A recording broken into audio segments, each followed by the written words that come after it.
Morning, everybody. Winemaker Tim here.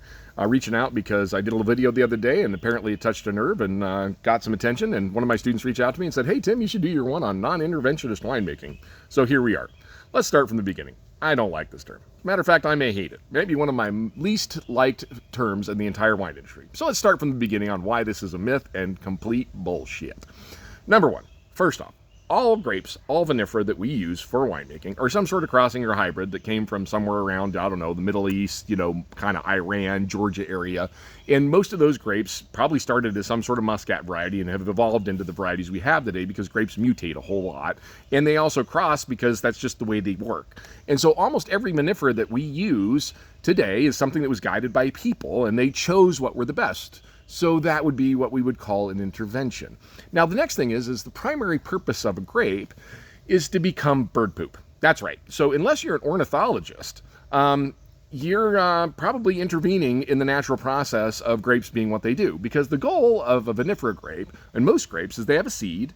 The seed is designed to be scarified in a bird's gut, and then it's designed to get pooped out with a little tiny perfect piece of nitrogen to land on the soil, and then they start again. That's how they reproduce. That's the grape's reproductive cycle. So if you pick the fruit, you intervened. Now the next thing is the grapes that we have, almost all of them in the world are on a scion. And so we have a grape that we like on top of a rootstock. Now that rootstock is what saved the French wine industry. It's from a guy from Texas. So the entire European wine industry owes its existence to some dude in Texas. I'm sure that probably has stuck in somebody's craw somewhere because of phylloxera. So that's another intervention. Now you're going to tell me that you go look at a vineyard, and all these vineyards, well, somebody chose where to plant them. That's a choice, and that's an intervention. And it's not like we hired carrier pigeons to fly along and poop every 6 feet in 10-foot wide rows, or every 2 meters in 2-meter wide rows, or whatever the metric equivalent would be. It's not like we hired carrier pigeons to go poop, poop, poop, poop, poop. That is hilarious. That's an intervention. We planted. Did those trellises get put in? No, that's somebody intervened. Did somebody drive a tractor down the row one time?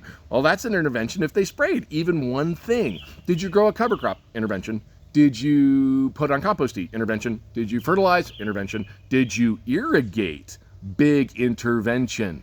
That's one of the biggest ones of all, adding a little bit of water. And Lord knows out here in Washington, we ain't growing grapes in eastern Washington unless we're irrigating. Come on now.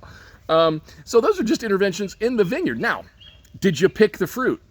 Well, that's an intervention because you stopped them from being bird poop. Did you then decide to bring it in and crush it? Did you destem it? Did you step on it? Did you foot stomp it? Did you punch it down? Did you pump it over? How did you allow the fermentation to progress? Did you heat it or cool it? Did you put it in a building that was temperature controlled? Well, those are all interventions too. So just because you didn't add yeast, congratulations, you didn't do one of the things that some other winemakers do. Now, let's go ahead and move on from there. Did you press it? Well, guess what? A press is a giant filter. There's no such thing as an unfiltered wine. So guess what? That's another rant for another time. Then you finish the wine, it gets all through fermentation, probably goes through mallow because whatever, you didn't add anything, you just sort of let it happen. And then you chose not to add sulfur. Congratulations. 1 out of the 5,000 or so different interventions that we do, you chose not to do one we've been doing for 3,000 years, and most likely your wine now has some sort of bacteria in it that's going to cause some sort of biogenic amines that are going to make people ill. And that is a rant for another time because SO2 is one hell of a rant. I love to go down that path. But let's just stay on non-interventionist winemaking. Now, did you put it in a tank? Did you pump it? Did you put it in a barrel? Yeah, you intervened. And finally, did you put it in a bottle? Well, guess what? That's an intervention too. And if somebody bought that bottle and drank it, they intervened in the life of that wine and you stopped it from being bird poop. So congratulations. You did 2 things that not everybody else does out of the 5,000. Good job. But that does not make you a non-interventionist. You are an interventionist. Everyone is. That's the way this game works. As a matter of fact, wine is one of the most natural and beautiful products there is, regardless. And I just cannot fathom this hubris that comes with this. So stop that term, or I'm going to poke you in the eye. Really. Seriously. Have a nice day.